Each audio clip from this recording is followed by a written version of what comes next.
welcome back to my YouTube channel. It's your baby girl again, Boss Baby Talk, as you already know. For my returning subscriber, I say thank you for always coming back to show me love. And if you're new here, you're welcome to this beautiful platform. What I do on this channel, I create content surrounding my lifestyle. Living here in Canada as a Nigerian Canadian, I talk about how to migrate to Canada job opportunities, schooling, and how you can get your first accommodation when you finally arrive in Canada. I also do a bit of travel vlog in between wherever I travel to. I try to showcase the fun places there for you. If this is what you've searched for on YouTube or what you might like to know more about, why don't you sit back, relax, grab your popcorn and juice, and let's get right into the video. But before we go, have you subscribed? If you haven't, please do well to subscribe, turn on the bell notification for me so that you don't miss any of my important video like this. And always, you want to give the video a thumbs up whenever you watch the video. You got the information you needed, you like the video. If you have questions about the video you have watched, do not hesitate to reach out to me on Twitter. My DM is always open. Yes, Twitter is called S now actually, so for some reason it's still, well known to a lot of people as Twitter. So you can DM me on Twitter, you can DM me on S, or you can put your comment down in the comment section. I will definitely be replying you from there. Let's chat, let's talk, let's interact in the comment section. Let me know where you're watching me from. I want to know you, I want to meet you. Let's get right into today's video. And in today's video, we are going to be talking about the technical glitch causing havoc with the Canadian immigration aspiration. Also, we will be digging deep into the express entry pool. Express entry pool is very wide, so I'm going to be talking about it basically throughout the end of the month, because I feel like we have not talked about it enough. It is really wide. There's a lot of form to fill in. There's a lot, and I'm going to be taking you through the simplest route. You will be going into the express entry without no problem, without no hassles for you guys. So stay glued and stay connected to me to know more about getting into express entry pool.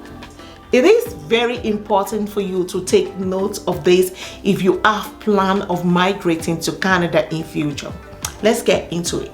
Welcome back, guys. Like I said, we will be talking about the immigration technical glitch in the express entry pool.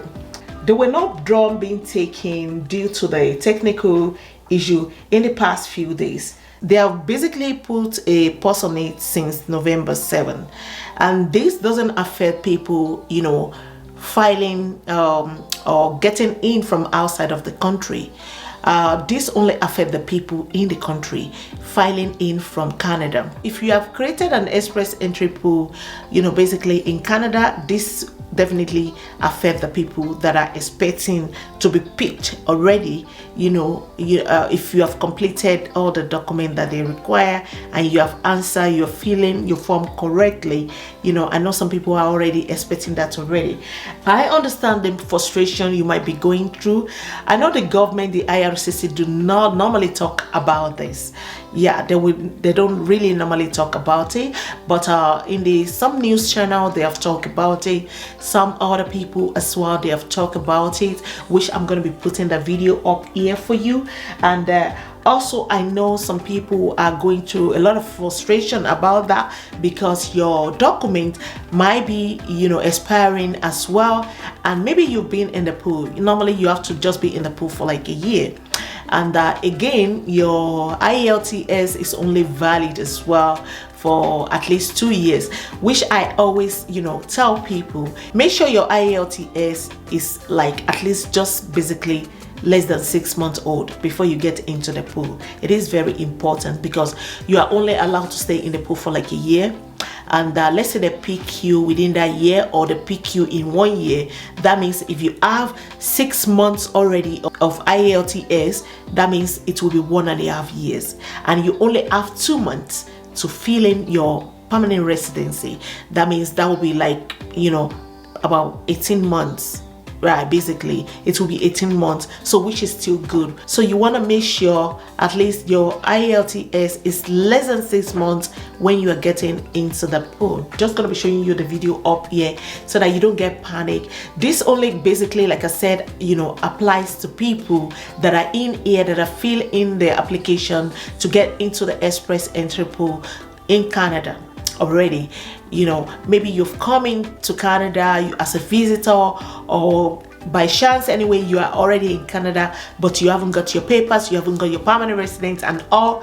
And if you've come to school as well in Canada and you have done a course of less than a year, you will, you know, you cannot, after the school, you will not be able to apply for permanent residence. So it's an opportunity for you to get into the pool, express entry pool, because if you are working in Canada, you are also schooling in Canada, even though you have come, you know, you have come through a school that is less than, you know, a year, because we have some colleges that is just like basically 8 months. So if you have come in through them and the best, and you are also working, the best for you is to get right in the pool and also take your IELTS exam right here. It is so easy for you to get that done.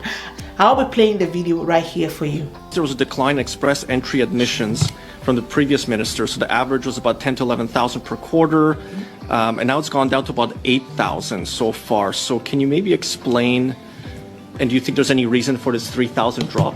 One of the reasons why, so I think as you noted, category-based selection now, express entry, we have the capacity now to do targeted draws for tradespeople, draws pour l'immigration francophone. So we have this ability. And I think that at the onset of kind of launching that, we ran into a few sort of IT glitches. And so we kind of delayed a couple of the draws, but we're going to make them up as we go. And in fact, in August, we launched a draw that saw a skilled trade, welders, construction workers. That's 1,300 draws from the express entry pool. We've got another skills one coming before the end of December. So I think we're actively using these flexibilities that we have now on francophone, on health, human resources, and on tradespeople to try to address some of the gaps. We're going to be digging deep again into the express entry pool. Submit an express entry profile online form.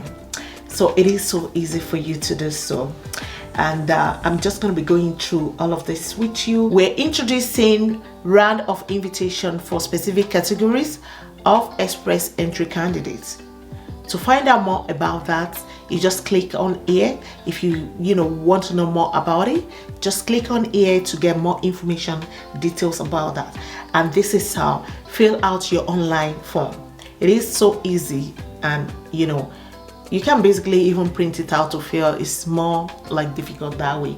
Just get it done online, because it's online as well. You're gonna submit it, so it's better to just get it done online. If you want to come into Canada as a skilled immigrant, your first step is to submit your profile to the express entry pool. If you are eligible, we will place you in the pool with the others who are also eligible, give you a score and rank you with several factors, invite you to apply for permanent residence of Canada. If you are one of the top candidates, you can only apply online if we send you an invitation to apply. That's when they have picked you from the pool.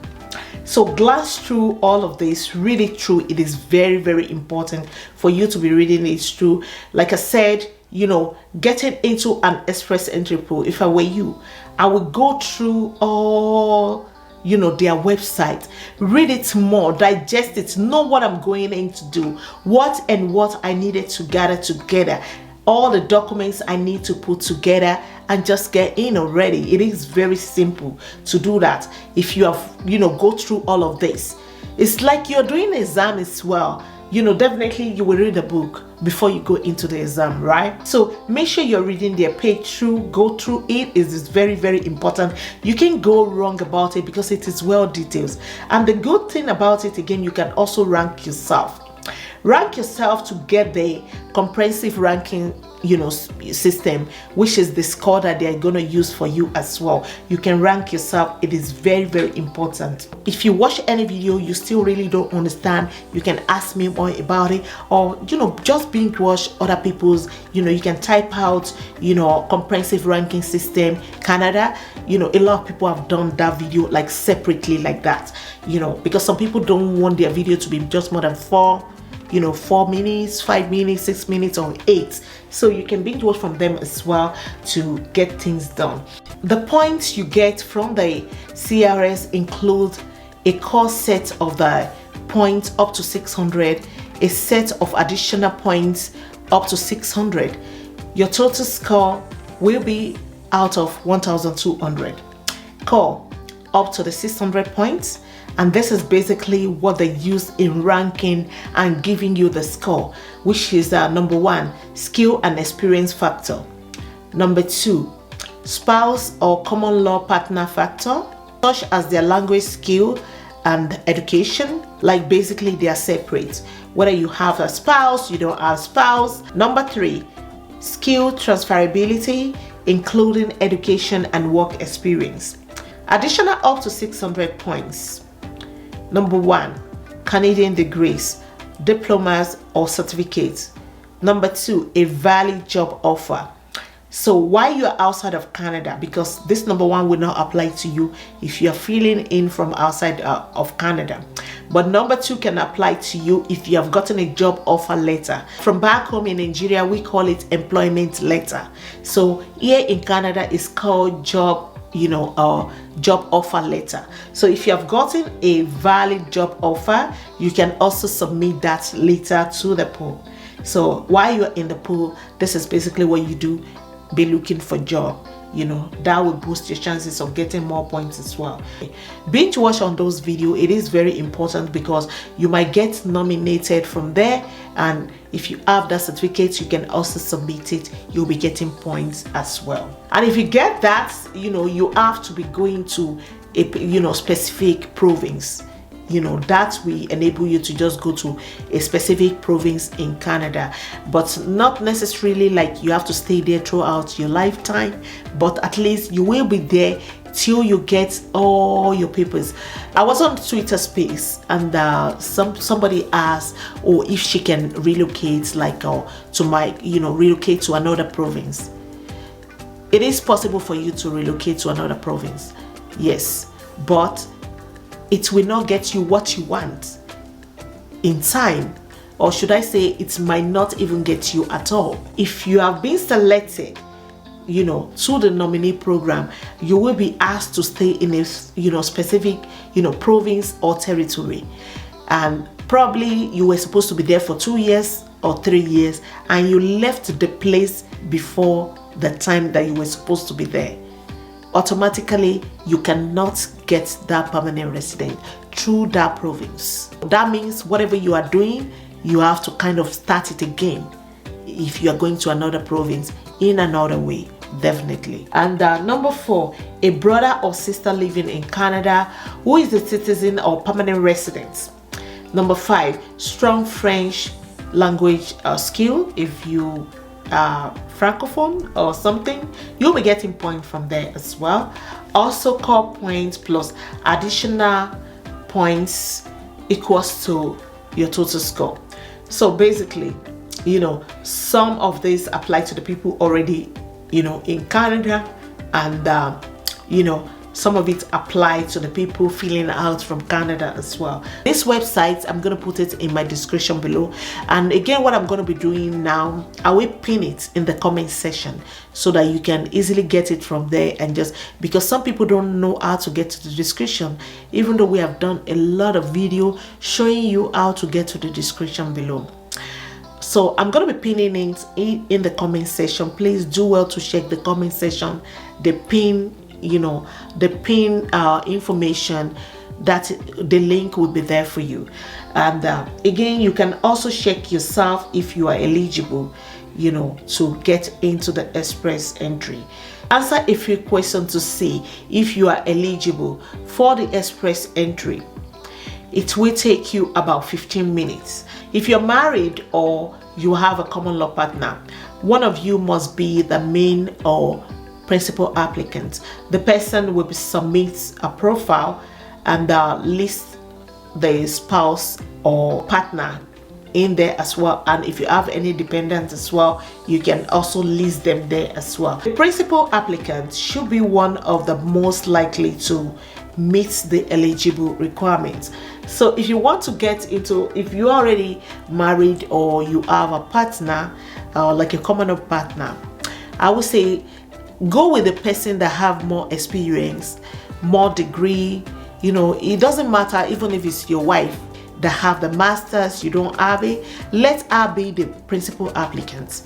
And if it's your partner, husband that have the, you know, most degree and the most experience in working, you know, let him be the principal applicant. It is best for you guys. Rank yourself first at all before you even get into the pool. It is very important, and it's so easy the way to rank yourself. If you want to rank yourself, what is your marital status? If you're single, you are, you know, you're a widow, you know, never married or whatsoever. So I'm basically going to put single, because if you say you are married, they will be asking for more information. Divorce, if you are divorced, you must have your divorce certificate as well. There will, you know, that will be required. You know, if you're in a common law partnership, you will just add that as well. So basically, yeah, never married, single, you can just add that. Okay, and again, okay, how old are you? All of those, you know, carry age as well. Okay, number 4, the next question says, okay, what is your level of education? Enter the highest level of your education for which you earn a Canadian degree, diploma, or certificate. If you did your study from outside of Canada, ECAs must be from the approved agency where you can evaluate your results in the last 5 years. So it has to show the last 5 years. Basically, notes, Canadian degree, diploma, or certificates must either have earned at an accredited Canadian university, college, trader, or technical school, or other institution in Canada. Okay, distant learning counts for education points, but not for bonus points in your profile or application. Let's say I'm filling it out from outside of Canada and you have a bachelor's degree. So I'm just going to click on that, and let's say you have earned that. So it's gonna, if you have earned a Canadian degree, diploma, or certificate, you just click no on that. And official language, which is the IELTS, Canadian official language, English or French. Are your test result less than 2 years? You click yes here. And which test did you do? So for your IELTS, if you have answered yes here and you did IELTS, also you have also answered this, your speaking must be at least between 7 and upward to be able to get to, you know, benchmark of 9, because benchmark of 9 is what they needed overall. So you must at least have more than 7, you know, to be able to meet up when they are calculating the 4 of them together to meet the benchmark of, you know, 9. Number 6, how many work experience do you have? How many years of work experience? You know, for me, I will just click that. In the last 10 years, how many total year of foreign work experience do you have? You can also click that. And do you have a certificate of qualification from the Canadian province, territory, or federal body? You don't have it, so no. Number 8, do you have a valid job offer reported by the labor market impact assessment if needed? And they have stated what they want in the job offer. If you don't have it, you can say no. If you have it, you can say yes. Because I don't have that handy right now, I'm just going to say no to that. because they might be asking for more questions if you say yes. That's why I just put in that. But if you have it, because their information, their address and everything, they might be asking of it. If you have it, you can just fill it in it already. And do you have a nominee certificate from the province or territory? If you have, say yes. If you don't have, say no. And again, you have to be truthful to yourself in all of this. You know, any form at all that you're filling in Canada, they are very, very sensitive. You know, do you or your spouse or your common law partner, if they will come to Canada with you, have at least a brother or sister living in Canada with a citizen or permanent residence? If you have, say yes. If you have, say no. So if I were you, you just say no if you don't have anyone. And you know, depending if the person is ready, you know, to stand in for you, because they might be asking for more questions, and not everybody just like to leave their information for people. So just say no if you are feeling from outside of Canada. But if they are ready to leave their information for you, why not? You can go ahead and say yes and get all their information ready before, you know, you say yes. Calculate your score based on the pretend information that I've put in here for you. This is the result. All express entry candidates get score out of 1,200 based on the 4 parts of the comprehensive ranking system formula. We invite highest rank candidates from the pool to apply for a permanent residence through regular round trip of invitation. See what minimum score you have been in the past. And see, they have scored everything. For your spouse, if you have put spouse, if you have dependent or whatsoever, Canadian work experience, that will be also another point for you. Just go through all of them like this, and you know, at the end of it, if you have job offer letter, see, you'll get points. If you've studied here, if you have siblings here, or you know, you can speak French, you know, you will also get points. But in total anyway, in the pretend information that we have put there, we have 497. So we are good to go to apply. So I'm going to be ending the video here. Until I come your way again, I remain your girl, Boss Baby Talk. As you already know, we will take it from here in my next video. Thank you. Remember to subscribe. I love you. Goodbye for now.